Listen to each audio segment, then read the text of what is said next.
caminhada. Toda saudade se desfaz frente a essa ânsia de procurar a paz que existe nas estradas. Assim meu sonho vai seguindo lentamente, buscando auroras onde possa amanhecer. E uma esperança me conduz sempre adiante, pois sei que ainda há muita estrada a conhecer. A cada curva vou firmando mais um passo, levo na alma um sentimento de raiz. Eu faço versos ao sabor do mate amargo e canto as coisas do lugar onde nasci. Vou procurando no horizonte de meus dias toda a poesia que preciso pra viver. O sul me entrega a inspiração que eu tanto busco nestas paisagens que só aqui eu posso ver. Vai um gaúcho na estrada do sul, repontando sonhos um a um. Vai um gaúcho na estrada do sul, repontando sonhos um a um.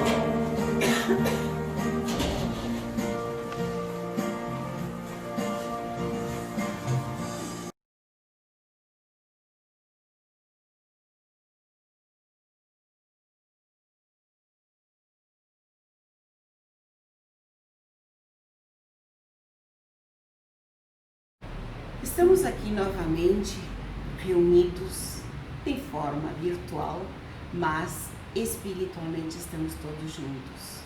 Nós, os encarnados e os desencarnados que aproveitam essa oportunidade para entender um pouco mais do Evangelho. Então, com esse propósito, nós pedimos a autorização e a proteção da cúpula desta casa, da Casa de Maurício, para que o que aqui for falado possa ser útil a todos os que até aqui chegaram. Então, para saudar, nós dizemos: Pai nosso que estais no céu, santificado seja o vosso nome. Venha a nós o vosso reino. Seja feita a vossa vontade, assim na terra como no céu. O pão nosso de cada dia, dai-nos hoje. Perdoa as nossas ofensas, como nós perdoamos a quem nos tem ofendido. Não nos deixes cair em tentações, mas livra-nos de todo mal. Que assim seja. Com esta prece, nós damos início à atividade de hoje, passando a palavra à nossa irmã encarregada da leitura e explanação do Evangelho.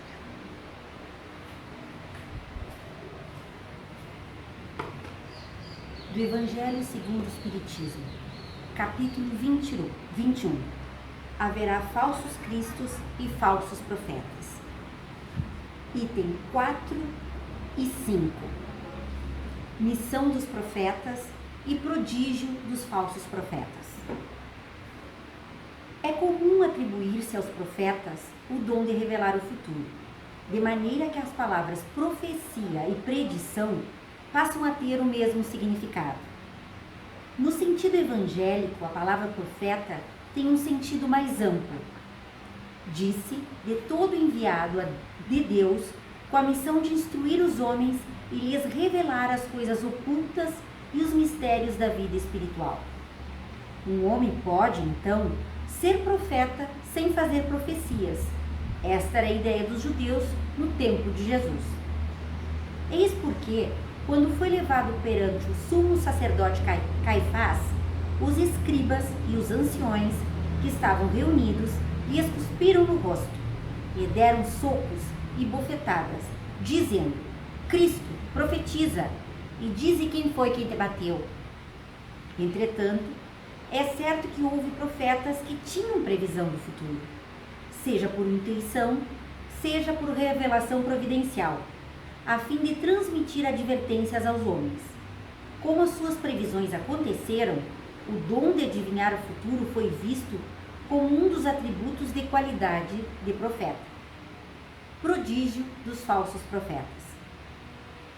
Surgirão falsos cristos e falsos profetas, que farão grandes prodígios e coisas surpreendentes para enganar os escolhidos. Estas palavras alertam para o verdadeiro sentido da palavra prodígio. No sentido teológico, os prodígios e os milagres são fenômenos excepcionais, fora das leis da natureza. Estas leis, sendo obra unicamente de Deus, são passíveis de serem modificadas sem dúvida, se Ele assim quiser. O simples bom senso, nos dias que Ele não pode ter dado a seres perversos e inferiores um poder igual ao seu, e ainda menos o direito de desfazer o que Ele fez. Jesus não pode ter consagrado tal princípio.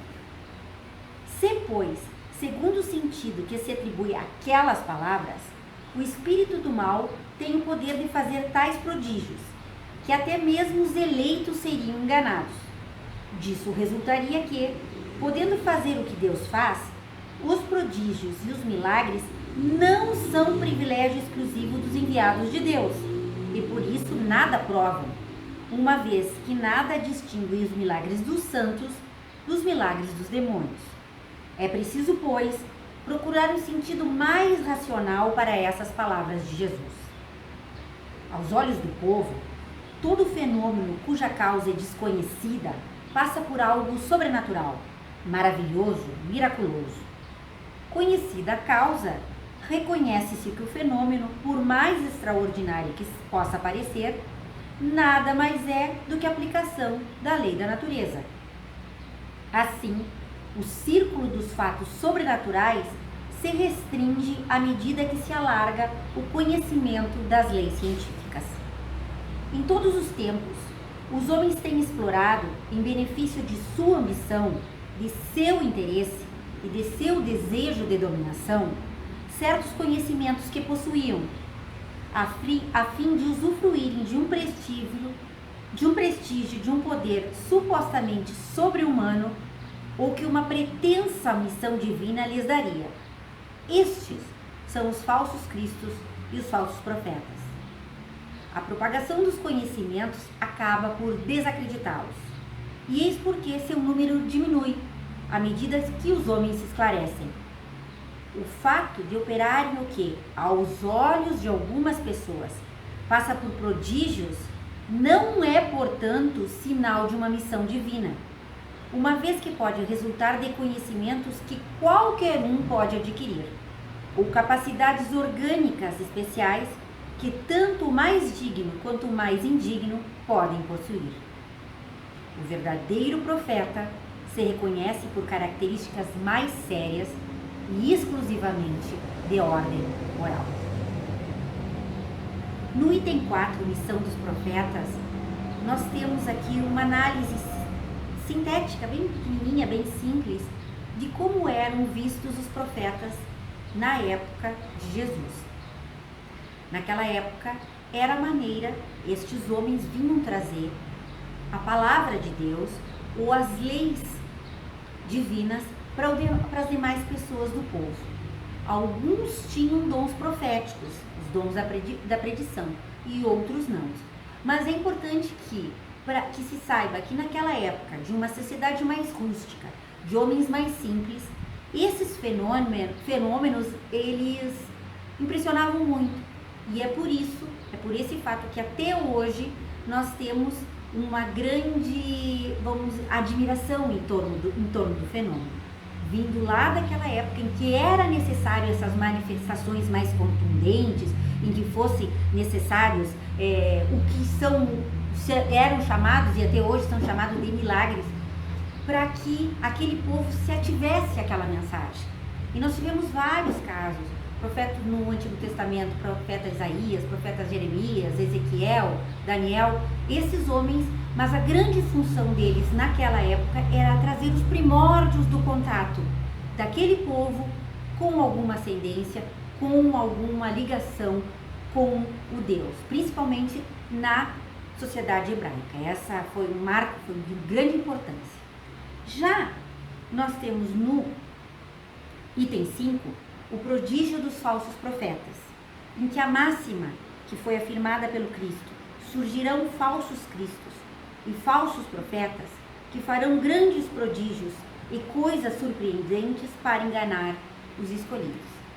Aqui nós já temos uma análise mais subjetiva. O que o Cristo quis dizer com isso? Então aqui ele já dá, a gente tem que interpretar já mais num sentido teológico, num sentido religioso. Se haveriam falsos cristos e falsos profetas, o que esses homens fariam? Como seria possível reconhecer um verdadeiro profeta de um falso profeta? E nós temos essa situação presente até hoje na nossa sociedade. Se era dada essa capacidade, essa habilidade para um falso profeta, tanto como um verdadeiro profeta de fazer grandes prodígios, como é possível que naquela época e até hoje nós reconheçamos quem é um verdadeiro profeta?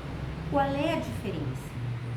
É necessário que se diga, como foi colocado muito bem no item anterior, explicado pela irmã que me precedeu, que a predição vai muito mais do que prever o futuro.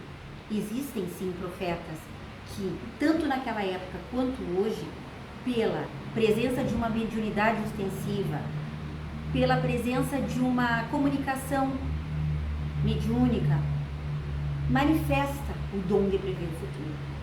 Mas muito antes do que isso, profetizar é evangelizar, é levar a palavra, é levar ao próximo. Então nós nos atentemos a isso. Quem leva a verdadeira palavra? Quem realmente faz isso de maneira abnegada, de maneira sem interesse? Porque ao longo desses séculos, desde os primeiros profetas até hoje, o que nós temos visto, como muito bem nos diz aqui o Evangelho?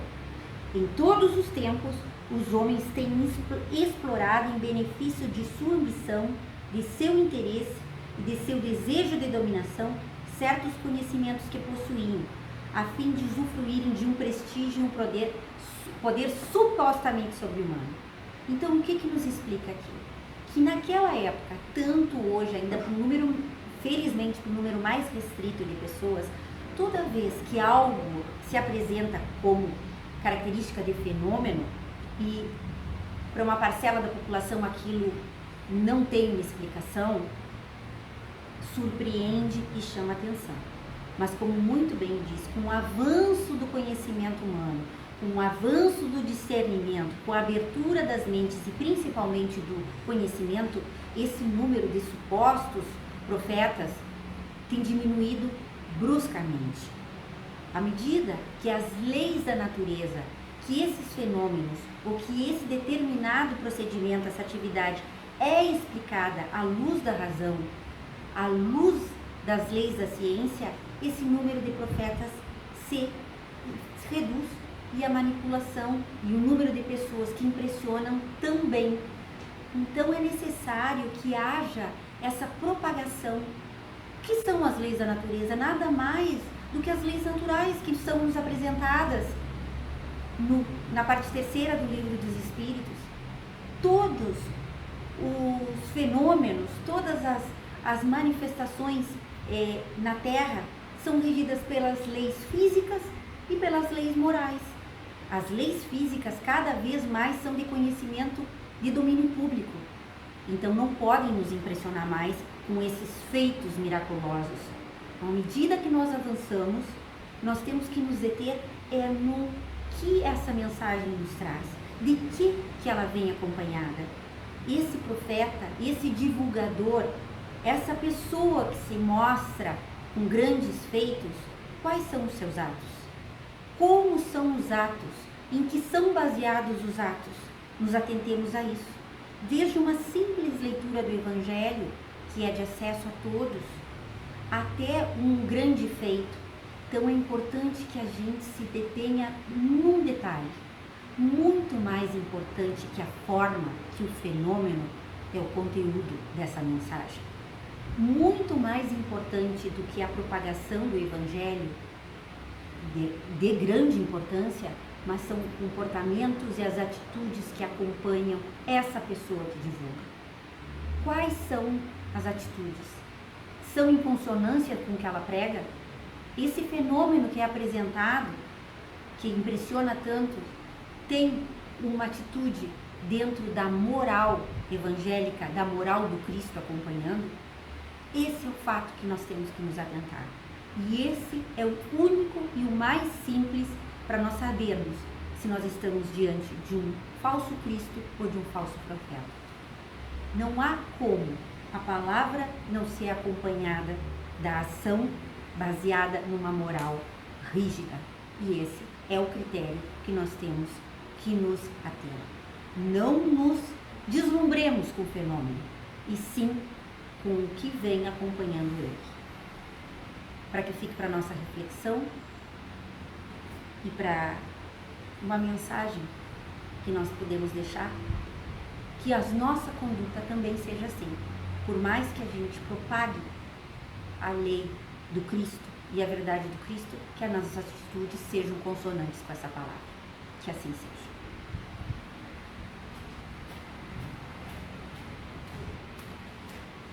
Agradecemos então pela leitura, comentário, entendimento do Evangelho. E aproveitando este momento em que estamos mais em sintonia com a espiritualidade, vamos elevar o nosso pensamento a Deus, a Jesus, ao nosso protetor e pedir por todos os necessitados deste nosso mundo. Que todos possam receber aquilo que nós também estamos recebendo. Os que estão doentes, os que estão privados de liberdade, que possam receber um pouco de consolo, um pouco de luz. Que Maria, nossa Mãe, nos cubra com seu manto de luz, para que a nossa caminhada seja mais leve. Ave Maria, cheia de graça, o Senhor é convosco. Bendita sois vós entre as mulheres, bendito é o fruto de vosso ventre, Jesus. Santa Maria, Mãe de Jesus, rogai por nós, pecadores, agora e na hora do nosso desencarne. Que a paz e a luz permaneçam conosco, hoje e sempre.